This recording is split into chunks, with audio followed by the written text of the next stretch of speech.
大家好，这里是 Easy My Architecture， 我是来自 AWS 的解决方案架构师蒋华。今天我们很荣幸邀请到成都索贝公司的严总，给大家来分享一下索贝融合媒体解决方案在 AWS 上的整体部署架构。严总你好。蒋老师好。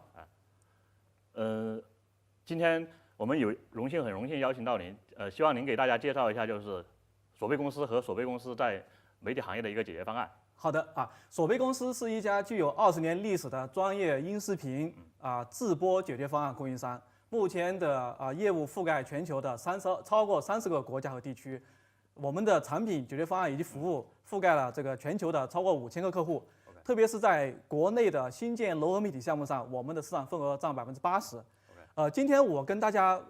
分享的是索贝 Hive 融合媒体解决方案在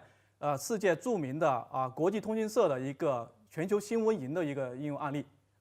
那么它是业界首个基于公有云的新闻协同生产和共享平台。整个系统的构架是这样子，它在伦敦 AWS 的伦敦，还有就是华盛顿以及新加坡构建3个数据中心，每一个 region 上面部署 Hive 的整套解决方案。每一个 region 的那个系统构架是这么一个构架那么每个构架首先是针对全球不同分站的一个接入层然后中间是我们的内网外网的这个ERB， 还有就是我们的媒体处理的内容的一个核心服务 ECS 的这个 auto scaling 层以及媒体的像迁移转码这样的媒体处理层是基于 EC2 的一个 auto scaling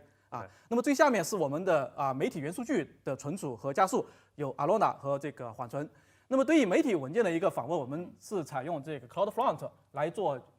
文件的一个加速的一个访问。那么采用 S3 来做一个代理码率的一个存储。那么对于媒体文件的高码率呢，我们采用 AWS 的 EFS 来做这个存储。对于成篇节目的一个归档，我们采用了一个 AWS 性价比最高的一个 Glacier 来做这个节目归档OK， 在整套方案里面和过去传统的这种数据中心方案去比的话，有哪些特点？首先，我们 Hive 的解决方案的话，那么它的技术构架是采用了 Cloud Native 的一个设计理念。那么它采用了一个微服的这个技术构架。那么它具有像分布式、高可用、一伸缩这样的一个特点。那么从客户的业务流程角度来说呢，那么它能解决融合媒体的一个全流程的一个生产，覆盖电视生产和这个互联网的生产。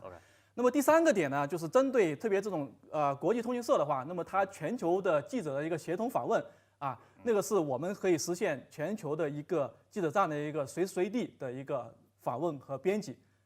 那么最后一个点呢，就是我们除了部署在这个 AWS 公有云上面，我们还支持这个数据中心以及混合云的一个部署的一个方式OK， 传统的媒体行业上行其实是比较难的一个事情，面临了很多挑战。那我们索贝公司是怎么去解决，就是在云端的这个媒体就是快速接入、低延时访问的问题？OK， 首先就是像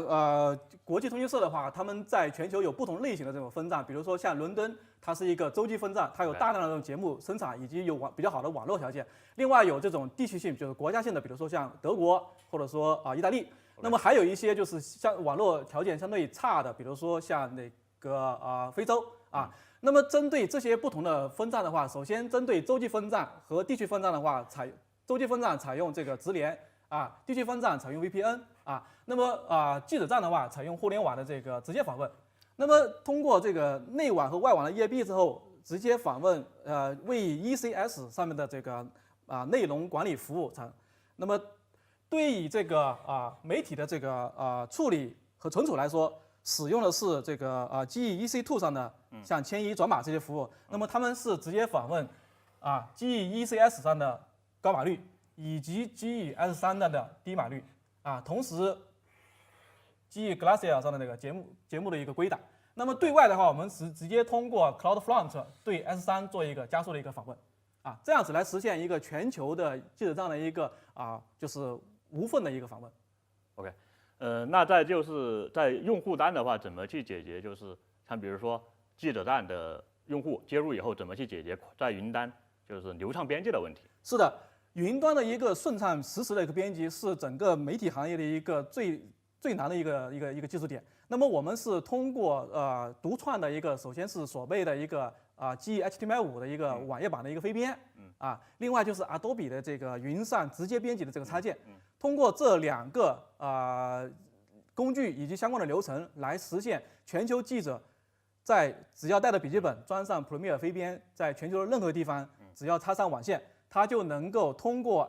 AWS 的 S3 来做低码率的编辑。编辑完成之后呢，通过为 EC2 上的后台合成引擎对高码率进行合成啊。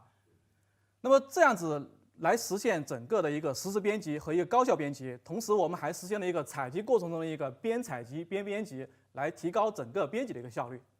OK，还有一点就是说，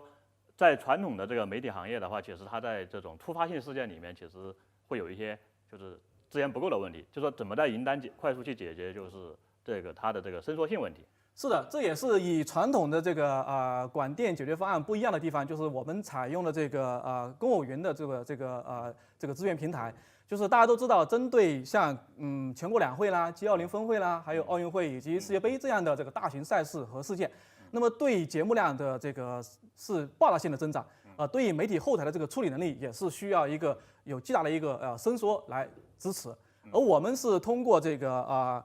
基于 AWS ECS 的这个内容服务的一个自动伸缩，来实现内容就是元数据层的一个快速的一个自动伸缩。对于媒体处理的话，我们采用了这个我们自己开发的基于这个面向业务的一个媒体处理的一个自动伸缩，是采用基于 EC2 的来调用 AWS 的自动伸缩组件，来实现媒体处理层的一个自动伸缩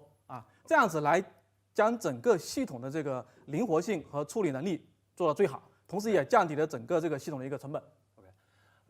整套方案的话和过去传统在数据中心部署的话，在成本上的话，有什么区别？是的，就是我们这次是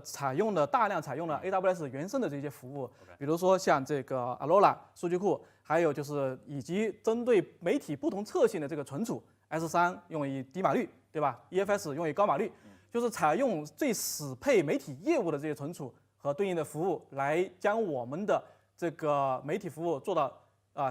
安全，然后易维护、易管理、性能最优，这样子来降低整个系统的运行成本。整体上看起来这是一个非常完美的架构，没想到就是这种传统的这种非编的话，也可以在云端来做，能实现这种流畅的编辑。是的。好，感谢严总的精彩分享。谢谢姜老师。感谢大家收看本期的 Listen by Architecture，谢谢。